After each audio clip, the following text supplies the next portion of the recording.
दुनिया का इतिहासिक मोर्चा है जिथे सब तो लंबा समा मोर्चा चलिया।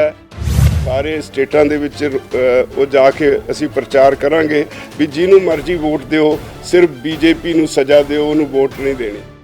जिद्दां जिद्दां जिहदी ड्यूटी जिथे लगी है सारे असी बीजेपी के विरुद्ध प्रचार करने लई उन्हां सारे सूबे में जावांगे। जिन्नी देर तक सारा देश बाहर नहीं निकलेगा, मोदी सरकार दे इन्हां कारनामे नूं ठल नहीं पैगी। सारे नूं बाहर निकल के साथ देना चाहिए। असी किसान मोर्चे नूं दिल्ली दीआं बरूहां ते चलदिआं अज 105 दिन हो गए ने ते दुनिया का इतिहासिक मोर्चा है जिथे सब तो लंबा समा मोर्चा चलिया।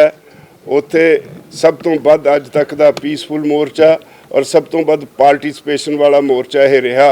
तो सरकार दा अपने राजहट च फसी है।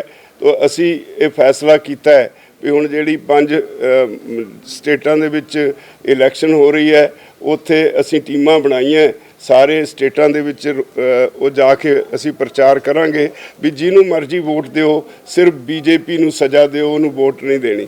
असी किसी एक पर्टिकुलर पार्टी या किसी पर्टिकुलर कैंडीडेट की हमायत नहीं करांगे। असी सिर्फ ये बेनती करन जावांगे भी बीजेपी नूं वोट ना दित्ती जाए। तो इहदे लई अज सर हरमीत सिंह कादियाँ, मैं सर गुरनाम सिंह उत्थों सीधे आउणगे एयरपोर्ट ते।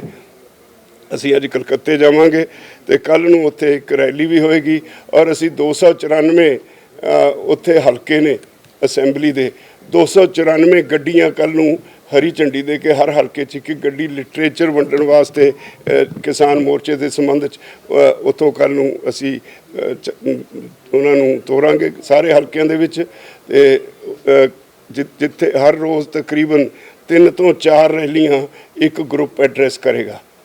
असी 4 ग्रुप बनाए है लीडर्स के, तकरीबन 12 रैलियां मिनीमम अलग अलग ਜ਼ਿਲ੍ਹਿਆਂ ਦੇ ਵਿੱਚ असी एड्रैस करांगे 4 दिन लई। फिर आसाम 2 टीमां जा चुकियां, कुछ बंगाल वालियां टीमां फिर उत्थे आसाम चलियां जाणगियां। असी केरला जावांगे। इस तरह जिद्दां जिद्दां जिहदी ड्यूटी जिथे लगी है सारे असी बीजेपी के विरुद्ध प्रचार करने लई उन्हां सारे सूबਿਆਂ ਵਿੱਚ जावांगे। बहुत बहुत तुसीं कह दिओ। ਸਾਡਾ ਜਿਹੜਾ ਮੇਨ ਮੋਟਿਵ ਇਹ ਬੀਜੇਪੀ ਦੇ ਉਲਟ ਜਾਣ ਦਾ ਆਪਾਂ ਨੂੰ ਕਲੀਅਰ ਹੀ ਆ ਵੀ ਜਿਹੜੇ 3 ਲਾਅ ਬਣਾਏ ਨੇ ਉਹਨਾਂ ਦੇ ਵਿਰੋਧ 'ਚ ਅਸੀਂ ਬੈਠੇ ਆ। ਉਹ ਆਪਣੀ ਈਗੋ ਨਾਲ ਡਿਕਟੇਟਰਸ਼ਿਪ ਨਾਲ ਸਾਡੇ ਤੇ ਕੋਈ ਫੈਸਲੇ ਤੇ ਨਹੀਂ ਉਤਰੇ। ਅੱਜ 47-48 ਦਿਨ ਹੋ ਗਏ ਉਹਨਾਂ ਦੀ ਕੋਈ ਕਾਲ ਨਹੀਂ, ਕੋਈ ਮੀਟਿੰਗ ਨਹੀਂ। ਤੇ ਜਿਸ ਤਰ੍ਹਾਂ ਦਾ ਰਵੱਈਆ ਉਹ ਆਵਾਮ ਪ੍ਰਤੀ ਤੇ ਕਿਸਾਨਾਂ ਪ੍ਰਤੀ ਦਿਖਾ ਰਹੇ ਨੇ ਉਹ ਤੁਹਾਡੇ ਸਾਹਮਣੇ ਆ। ਤੇ ਇਸ ਕਰਕੇ ਅਸੀਂ ਇਹ ਸੋਚਿਆ ਵੀ ਜਿਵੇਂ ਆਪਾਂ ਪੰਜਾਬ 'ਚ ਪਹਿਲਾਂ ਐਜੀਟੇਸ਼ਨ ਕਰਕੇ ਇਹਨੂੰ ਦਿੱਲੀ ਦੇ ਬਰੋਹਾਂ ਤੱਕ ਲੈ ਕੇ ਗਏ, ਉਸ ਤੋਂ ਬਾਅਦ ਇਹਨੂੰ ਹੁਣ ਪ੍ਰਸਾਰ ਕਰਦੇ ਨਾਰਥ ਇੰਡੀਆ ਤੱਕ ਗਏ। ਹੁਣ ਆਪਾਂ ਪੂਰਾ ਇੰਡੀਆ ਕਵਰ ਕਰਨਾ ਵੀ ਜਿਹੜੀਆਂ ਵੀ ਇਹ ਲਾਅ ਨੇ ਇਹਨਾਂ ਦੇ ਅਗੇਂਸਟ ਲੋਕਾਂ ਨੂੰ ਅਵੇਅਰ ਕਰੀਏ ਤੇ ਉਹਨਾਂ ਨੂੰ ਦੱਸੀਏ ਵੀ ਇਹ ਲਾਅ ਕਿਸ ਕਿਸ ਤਰ੍ਹਾਂ ਦੇ ਥੋੜੇ ਨੁਕਸਾਨ ਕਰ ਸਕਦੇ ਨੇ ਤੇ ਆਉਣ ਵਾਲੇ ਸਮੇਂ ਦੇ ਵਿੱਚ ਅਗਲੀ ਜਨਰੇਸ਼ਨ ਦਾ ਅਗਲੀ ਫਾਰਮਿੰਗ, ਅਗਲੀ ਸੋਸ਼ਲ ਸਿਸਟਮ ਤੇ ਇਕਨੋਮਿਕਲ ਸਿਸਟਮ ਸਾਰਾ ਚੇਂਜ ਕਰ ਸਕਦੇ ਨੇ। ਇਸ ਕਰਕੇ ਇਹਨੂੰ ਵਿਚਾਰ ਕਰਕੇ ਉਹਨਾਂ ਦੀ ਲੈਂਗੁਏਜ ਉੱਥੇ ਜਾ ਕੇ ਪ੍ਰਚਾਰ, ਲੈਂਗੁਏਜ ਜਿਹੜਾ ਡਿਫਰੈਂਸਿਸ ਆ ਸਾਊਥ ਦਾ, ਵੈਸਟ ਬੰਗਾਲ ਦਾ, ਉਹ ਆਪਾਂ ਕਵਰ ਕਰਨਾ। ਉੱਥੋਂ ਤੋਂ ਬੰਦੇ ਜਿਹੜੇ ਸਾਡੇ ਟਰਾਂਸਲੇਟ ਕਰਨਗੇ ਤੇ ਬਰਾਬਰ ਉੱਥੇ ਫਿਜ਼ੀਕਲ ਫਾਰਮ 'ਚ ਪ੍ਰੈਜ਼ੈਂਟ ਹੋ ਕੇ ਅਸੀਂ ਆਪਦੀ ਪੰਜਾਬ ਦੀ ਜਾਂ ਹਰਿਆਣਾ ਦੀ, ਨਾਰਥ ਇੰਡੀਆ ਦੀ ਪ੍ਰੈਜੈਂਟੇਸ਼ਨ ਕਰਾਂਗੇ ਵੀ ਕਿਸਾਨ ਇੱਥੇ ਕਿਹੜੇ ਲੈਵਲ ਦੇ ਉੱਤੇ ਬੈਠੇ ਨੇ, ਜਿਹੜਾ ਕਿ ਸਾਡਾ ਮੀਡੀਆ ਕਵਰ ਨਹੀਂ ਕਰ ਰਿਹਾ। ਨੈਸ਼ਨਲ ਮੀਡੀਆ ਤੁਸੀਂ ਬਹੁਤ ਸਾਥ ਦਿੱਤਾ ਪਰ ਨੈਸ਼ਨਲ ਮੀਡੀਆ ਕਵਰ ਨਹੀਂ ਕਰ ਰਿਹਾ, ਉਹਨੂੰ ਕਵਰ ਕਰਨ ਦੀ ਸਾਡੀ ਕੋਸ਼ਿਸ਼ ਹੈ। मैं एक होर बेनती करते हैं। असी कल की मीटिंग 'ਚ ਇਹ भी तय किया भई 15 तारीख ਨੂੰ ਜਿਹੜੀਆਂ ਜਿੰਨੀਆਂ ਐਮਪਲਾਈਜ਼ ਦੀਆਂ, ਵਪਾਰੀਆਂ ਦੀਆਂ ਫੈਡਰੇਸ਼ਨਸ ਨੇ ਉਹਨਾਂ ਨਾਲ ਮਿਲ ਕੇ ਅਸੀਂ ਪ੍ਰਾਈਵੇਟਾਈਜੇਸ਼ਨ ਦਾ ਵਿਰੋਧ ਕਰਨ ਜਾ ਰਹੇ ਹਾਂ 15 ਤਾਰੀਖ ਨੂੰ। ਤੇ 19 ਤਾਰੀਖ ਨੂੰ ਜਿਹੜੇ ਇਹਨਾਂ ਨੇ ਮੰਡੀ ਤੋੜਨ ਵਾਸਤੇ FCI ਨੇ ਨਵੀਆਂ ਹਦਾਇਤਾਂ ਜਾਰੀ ਕੀਤੀਆਂ ਪੰਜਾਬ ਦੇ ਵਿੱਚ ਵੀ ਤੁਸੀਂ ਜ਼ਮੀਨ ਦੇ ਨੰਬਰ ਦਿਓ ਤਾਂ ਉਹ ਤੋਂ ਬਾਅਦ ਤੁਹਾਨੂੰ ਪੇਮੈਂਟ ਮਿਲੇਗੀ, ਆਪਣੇ ਆਪ ਨੂੰ ਰਜਿਸਟਰ ਕਰਾਓ। ਉਹਦੇ ਵਿਰੋਧ ਵਿੱਚ ਅਸੀਂ ਕਿਹਾ ਸਾਰੇ ਪੰਜਾਬ ਦੀਆਂ ਨਹੀਂ ਸਾਰੇ ਦੇਸ਼ ਦੀਆਂ ਮੰਡੀਆਂ ਵਿੱਚ ਜਿਹੜੇ ਆੜਤੀ ਨੇ, ਪੱਲੇਦਾਰ ਨੇ, ਮੁਨੀਮ ਨੇ, ਕਿਸਾਨ ਨੇ ਉਹ ਆਪੋ ਆਪਣੀ ਮੰਡੀ ਵਿੱਚ ਆਪੋ ਆਪਣੇ ਢੰਗ ਨਾਲ ਵਿਰੋਧ ਕਰਨਗੇ। ਤੇ 26 ਤਾਰੀਖ ਨੂੰ ਭਾਰਤ ਬੰਦ ਹੋਏਗਾ ਇਹ ਸਾਰੇ ਕੁਝ ਦੇ ਖਿਲਾਫ, ਕਿਉਂਕਿ ਜਿਸ ਤਰ੍ਹਾਂ ਦਾ ਜਿਹੜੀਆਂ ਗੱਲਾਂ ਬਾਹਰ ਆ ਰਹੀਆਂ ਉਹਦੇ ਮੁਤਾਬਕ ਆਉਣ ਵਾਲੇ ਸਮੇਂ 'ਚ ਮੋਦੀ ਸਰਕਾਰ ਸਭ ਕੁਝ ਪ੍ਰਾਈਵੇਟ ਕਰਨ ਜਾ ਰਹੀ ਹੈ ਔਰ ਸਿਰਫ 4 ਮਹਿਕਮੇ ਰੱਖਣਗੇ ਆਪਣੇ ਕੋਲ। ਉਹਨਾਂ ਨੇ ਤੈਅ ਕਰ ਲਿਆ ਭਈ ਕੋਈ ਵੀ ਜਿਹੜੇ ਸਰਕਾਰੀ ਕੰਪਨੀਆਂ ਨੇ ਉਹ ਸਭ ਪ੍ਰਾਈਵੇਟ ਕਰ ਦੇਣੀਆਂ ਤੇ ਜਿਹੜੇ ਲੇਬਰ ਕਲਾਸ ਹੈ ਉਹਨਾਂ ਦੇ ਵਰਕਿੰਗ ਆਵਰਸ 8 ਤੋਂ ਵਧਾ ਕੇ 12 ਘੰਟੇ ਕਰ ਦਿੱਤੇ। ਉਹਨਾਂ ਦੇ ਬਹੁਤ ਸਾਰੇ ਹੱਕ ਜਿਹੜੇ ਸੀ ਕੋਰਟ 'ਚ ਜਾਣ ਦੇ, ਲੇਬਰ ਕੋਰਟ ਜਾਣ ਦੇ, ਉਹ ਖੋਹ ਲਏ। ਇਸ ਤਰ੍ਹਾਂ ਦੇ ਫੈਸਲੇ ਸਾਰੇ ਕੀਤੇ ਹੋਏ ਆ ਮੋਦੀ ਸਰਕਾਰ ਨੇ, ਜਿਹਦੇ ਨਾਲ ਕਾਰਪੋਰੇਟਸ ਨੂੰ ਕੋਈ ਦਿੱਕਤ ਨਾ ਆਵੇ। ਸਾਰਾ ਕੁਝ ਕਾਰਪੋਰੇਟਸ ਦੇ ਹਵਾਲੇ ਕਰਨ ਜਾ ਰਹੇ ਨੇ ਦੇਸ਼ ਦਾ। ਤੋ ਇਹਦੇ ਲਈ ਅਸੀਂ ਸਾਰੇ ਆਮ ਸ਼ਹਿਰੀਆਂ ਨੂੰ ਵੀ ਅਪੀਲ ਕਰਾਂਗੇ ਵੀ ਜਿੰਨੀ ਦੇਰ ਤੱਕ ਸਾਰਾ ਦੇਸ਼ ਬਾਹਰ ਨਹੀਂ ਨਿਕਲੇਗਾ, ਮੋਦੀ ਸਰਕਾਰ ਦੇ ਇਹਨਾਂ ਕਾਰਨਾਮਿਆਂ ਨੂੰ ਠੱਲ ਨਹੀਂ ਪਏਗੀ। ਸਾਰਿਆਂ ਨੂੰ ਬਾਹਰ ਨਿਕਲ ਕੇ ਸਾਥ ਦੇਣਾ ਚਾਹੀਦਾ। ਇਸ ਤਰ੍ਹਾਂ ਭਈ ਇੱਕ ਤਾਂ 5 ਜਿਹੜੀਆਂ ਸਟੇਟਾਂ ਚੋਣ ਹੋ ਰਹੀ ਹੈ ਉੱਥੇ ਤਾਂ ਅਸੀਂ ਜਾ ਹੀ ਰਹੇ ਹਾਂ। ਇਹ ਤੋਂ ਬਿਨਾਂ ਪਿਛਲੇ ਜਿਹੜੇ ਹੁਣ ਤੱਕ ਕਿਉਂਕਿ ਪੰਜਾਬ ਤੋਂ ਅੰਦੋਲਨ ਸ਼ੁਰੂ ਹੋਇਆ, ਫਿਰ ਹਰਿਆਣਾ ਇਹਦੇ ਵਿੱਚ ਜੁੜਿਆ, ਉਹਦੇ ਬਾਅਦ ਯੂਪੀ, ਉੱਤਰਾਖੰਡ, ਰਾਜਸਥਾਨ, ਨੇੜੇ ਦੀਆਂ ਸਟੇਟਾਂ ਸਾਰੀਆਂ ਜਿਹੜੀਆਂ ਉੱਥੇ ਬੈਠੀਆਂ ਨੇ ਧਰਨੇ ਤੇ ਇਹ ਜੁੜੀਆਂ। ਤੇ ਇਹ ਵੀ ਅਸਲੀਅਤ ਹੈ ਵੀ ਉਹਦੇ ਬਾਅਦ ਵੱਧਦਾ ਇਹ ਅੰਦੋਲਨ ਅੱਜ 21 ਰਾਜਾਂ ਵਿੱਚ ਫੈਲ ਗਿਆ। ਬੜਾ ਐਕਟਿਵਲੀ ਲੋਕ ਇਹਦੇ ਵਿੱਚ ਪਾਰਟਿਸਿਪੇਟ ਕਰ ਰਹੇ ਨੇ। ਤੇ ਇੱਕ ਤੁਸੀਂ ਮੇਰੇ ਨਾਲੋਂ ਬਿਹਤਰ ਜਾਣਦੇ ਹੋ, ਇਤਿਹਾਸ ਹੈ ਸਾਡਾ। ਪਤਾ ਨਹੀਂ ਕੁਦਰਤ ਵਾਲੇ ਨੇ ਕਿੱਦਾਂ ਲਿਖਿਆ, ਹਰ ਅੰਦੋਲਨ ਦੀ ਸ਼ੁਰੂਆਤ ਪੰਜਾਬ 'ਚੋਂ ਹੁੰਦੀ ਹੈ। ਆਜ਼ਾਦੀ ਦੀ ਲੜਾਈ ਪੰਜਾਬ 'ਚੋਂ ਸਭ ਤੋਂ ਵੱਧ ਕੁਰਬਾਨੀਆਂ, ਐਮਰਜੈਂਸੀ ਦੇ ਖਿਲਾਫ ਅਸੀਂ ਲੜੇ। ਹੁਣ ਇਸ ਅੰਦੋਲਨ ਦਾ ਮੁੱਢ ਵੀ ਵੱਜਾ ਤਾਂ ਪੰਜਾਬ 'ਚੋਂ ਵੱਜਾ ਤੇ ਬਾਕੀ ਲੋਕ ਨਾਲ ਸ਼ਾਮਲ ਹੁੰਦੇ ਗਏ। ਤੇ ਅਸੀਂ ਬੰਗਾਲ ਦੇ ਲੋਕਾਂ ਨੂੰ ਇਹ ਵੀ ਕਹਿਣ ਵਾਲੇ ਹਾਂ ਵੀ ਜਦੋਂ ਆਜ਼ਾਦੀ ਦੀ ਲੜਾਈ ਹੋਈ ਸਹੀ ਮਾਅਨੇ ਵਿੱਚ ਪੰਜਾਬ ਤੇ ਬੰਗਾਲ ਨੇ ਲੜੀ। ਪੰਜਾਬ ਔਰ ਬੰਗਾਲ ਦੇ ਲੋਕ ਸੀ ਜਿਨ੍ਹਾਂ ਦੀ ਕੱਟਵੱਡ ਹੋਈ। ਅਸੀਂ ਆਪੋ ਵਿੱਚ ਹੀ ਭਰਾਵਾਂ ਨੂੰ ਜਿਹੜੇ ਬੰਗਲਾਦੇਸ਼ 'ਚ ਗਏ, ਪਾਕਿਸਤਾਨ 'ਚ ਗਏ, ਉਹ ਵੱਡੇ ਜਿਹੜੇ ਉੱਧਰੋਂ ਆਏ ਉਹਨਾਂ ਨੇ ਵੱਢਿਆ। ਤੋ ਆਜ਼ਾਦੀ ਦੀ ਲੜਾਈ ਸਭ ਤੋਂ ਵੱਡਾ ਹਿੱਸਾ ਇਹਨਾਂ ਦੋਨਾਂ ਰਾਜਾਂ ਦਾ ਸੀ। ਤੇ ਹੁਣ ਵੀ ਇਸ ਅੰਦੋਲਨ ਵਿੱਚ ਅਸੀਂ ਉਮੀਦ ਕਰਾਂਗੇ ਵੀ ਇਹ ਦੋਵੇਂ ਰਾਜ ਫਿਰ ਅਹਿਮ ਰੋਲ ਅਦਾ ਕਰਨਗੇ।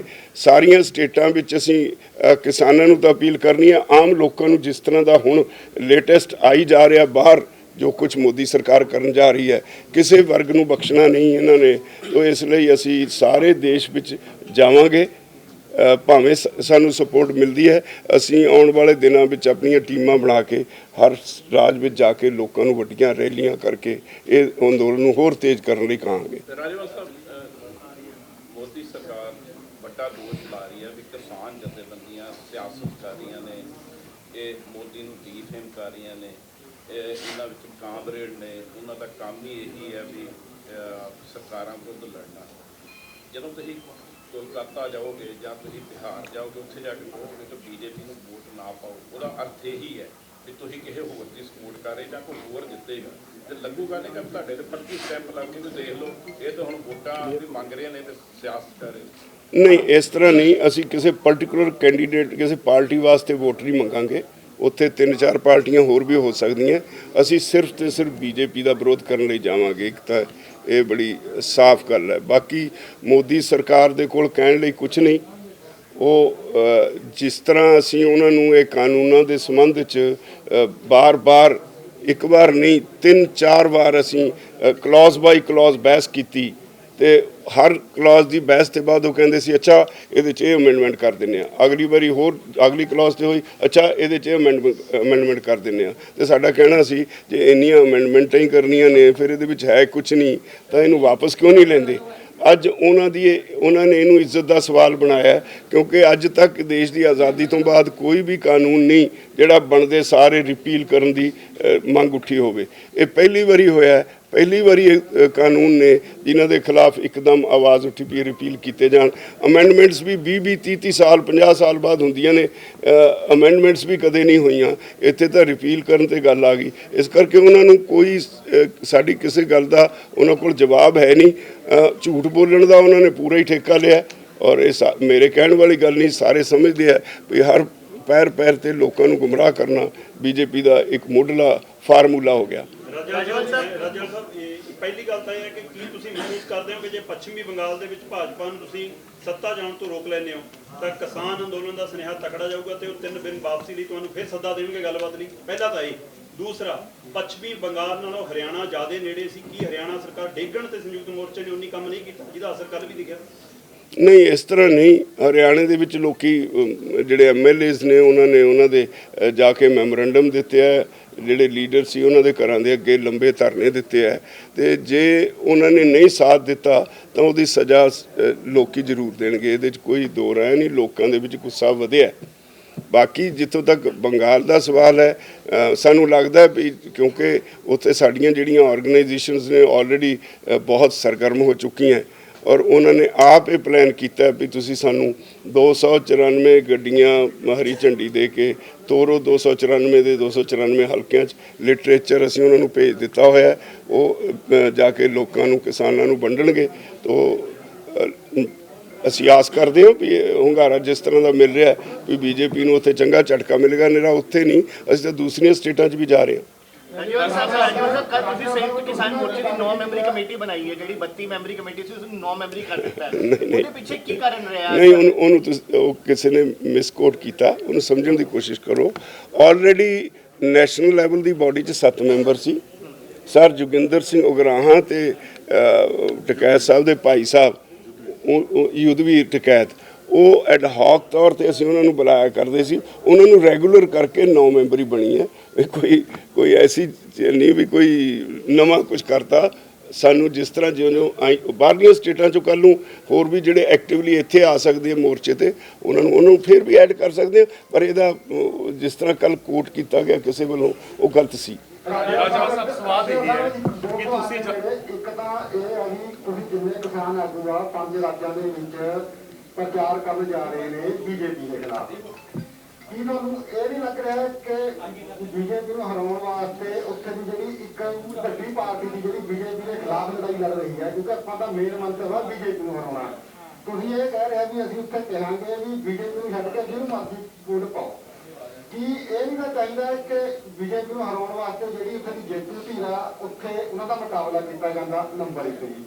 ਨੰਬਰ 2, ਪਿਛਲੇ ਦਿਨਾਂ ਦੇ ਵਿੱਚ ਪੰਜਾਬ ਦੇ ਵਿੱਚ ਵੱਡੀ ਪੱਧਰ ਤੇ ਲੋਕਾਂ ਦੇ ਜਿਹੜੇ ਰਿਲਾਇੰਸ ਦੇ ਫੋਨ ਸੀਗੇ ਉਹ ਆਪਣੇ ਕੋਰਟ ਕਰਾ ਕੇ ਹੋਰ ਫੋਨ ਲਿੱਤੇ ਨੇ। ਪਰ ਪਿਛਲੇ ਦਿਨਾਂ ਦੇ ਵਿੱਚ ਪੰਜਾਬ ਦਾ ਜਿਹੜਾ ਪਾਵਰ ਕਾਮ ਆ, ਉਹਨਾਂ ਨੇ ਇੱਕ ਆਪਣਾ ਸਰਕੂਲਰ ਜਾਰੀ ਕਰਤਾ ਹੈ। ਉਹ ਆਪਣੇ ਮੁਲਾਜ਼ਮਾਂ ਨੂੰ ਦੁਬਾਰਾ ਤੇ ਰਿਲਾਇੰਸ ਦੇ ਜਿਹੜੇ ਫੋਨ ਆ ਜੀਓ ਦੇ ਉਹ ਦੇਣ ਜਾ ਰਹੇ ਆ। ਮੁੱਖ ਮੰਤਰੀ ਕੈਪਟਨ ਅਮਰਿੰਦਰ ਸਿੰਘ ਦੇ ਅਧੀਨ ਇਹ ਡਿਪਾਰਟਮੈਂਟ ਆ। ਤੁਸੀਂ ਇਹਨਾਂ ਨੂੰ ਕਿਸ ਤਰ੍ਹਾਂ ਦੇਖਦੇ ਹੋ? ਦੇਖੋ, ਇੱਕ ਤਾਂ ਕੈਪਟਨ ਸਾਹਿਬ ਨੇ ਕੀ ਕੀਤੇ ਸੌਦੇ, ਅਸੀਂ ਤਾਂ ਉਹ ਤੋਂ ਪਹਿਲਾਂ ਤੋਂ ਹੀ ਸੰਤੁਸ਼ਟ ਨਹੀਂ। ਜਦੋਂ ਐਕਟ ਬਣ ਕੇ ਆਏ ਹੈ, ਉਹਨਾਂ 'ਚ ਅਮੈਂਡਮੈਂਟ ਕੀਤੀ, ਉਹਨਾਂ ਨੂੰ ਰਿਜੈਕਟ ਉਦੋਂ ਨਹੀਂ ਕੀਤਾ। ਅਸੀਂ ਉਦੋਂ ਵੀ ਕਿਹਾ ਸੀ ਵੀ ਇਹ ਤੁਹਾਡੀ ਨੀਅਤ ਤੇ ਸਾਨੂੰ ਸ਼ੱਕ ਹੈ।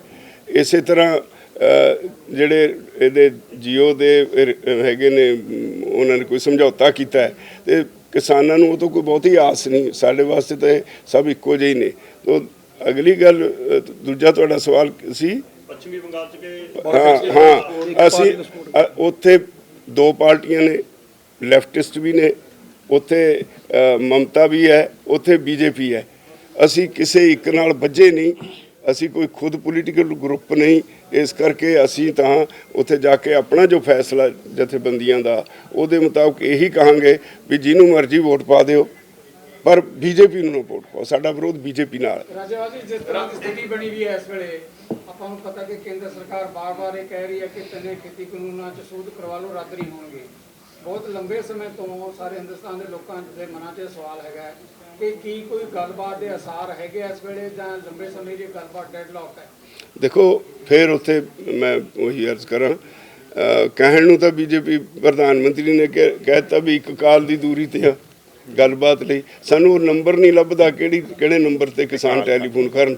ਤੋ ਜੇ ਕਿਤੇ ਮਿਲ ਜੇ ਤਾਂ ਅਸੀਂ ਉਹ ਟੈਲੀਫੋਨ ਦੀ ਘੰਟੀ ਵੱਜਣੋਂ ਨਹੀਂ ਹਟਣੀ। ਦੂਸਰੀ ਗੱਲ, ਸਰਕਾਰ ਸਮਝਦੀ ਹੈ ਵੀ ਉਹਨੇ ਇਹ ਕਾਨੂੰਨ ਗਲਤ ਬਣਾ ਲਏ, ਉਹਨਾਂ ਨੂੰ ਇਹਦੇ ਵਿੱਚ ਆਪਣੀ ਬੇਇੱਜ਼ਤੀ ਮਹਿਸੂਸ ਹੁੰਦੀ ਹੈ। ਇਸ ਕਰਕੇ ਰਾਜ ਹੱਟ 'ਚ ਫਸੇ ਹੋਏ ਬੈਠੇ ਹੈ।